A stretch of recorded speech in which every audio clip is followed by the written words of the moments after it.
দেখুন, আমি চাই, আমাদের দলও চায়, আমি অ্যাজ এ এখনো যে চেয়ারে আছি, তার দলের চেয়ারেও আছি, আমি as a chairman of all India Trinamool Congress বলছি, আমরা চাই ভোটটা শান্তিতে হোক, মানুষের অধিকার প্রয়োগ করতে দেওয়া হোক।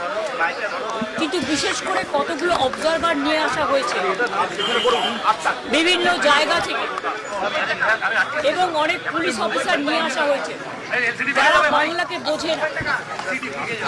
যেমন গতকাল রাত্রে যে অত্যাচার করেছে সারা বাংলা জুড়ে, আমি কিন্তু সারা রাত জেগেছিলাম এবং অবজারভাররা থানায় গিয়ে যে প্রেশার ক্রিয়েট করছে শুধু আমাদের পার্টিকে টার্গেট করে, যে সব তৃণমূল কংগ্রেসের এজেন্টকে গ্রেপ্তার করো।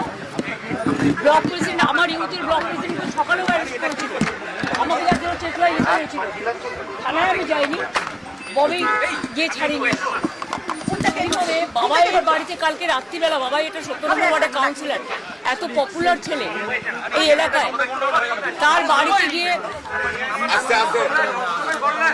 বাড়িতে গিয়ে রাত্রি 2টোর সময় CRPF force, without state police, without local police, they attacked his house. এবং ওর বউ একা বাড়িতে ছিল বাচ্চাকে নিয়ে। ওর বউ যখন বলেছে বাবাই বাড়িতে নেই, সত্যিই ছিল না, পার্টির কাজে অন্য জায়গায় ছিল, তখন ওদের বাড়িতে লাঠি চাঠি মেরে ওর ফোন কেড়ে নিয়ে বলেছে যেন বাবাই যেন কোনো কাজ না করে।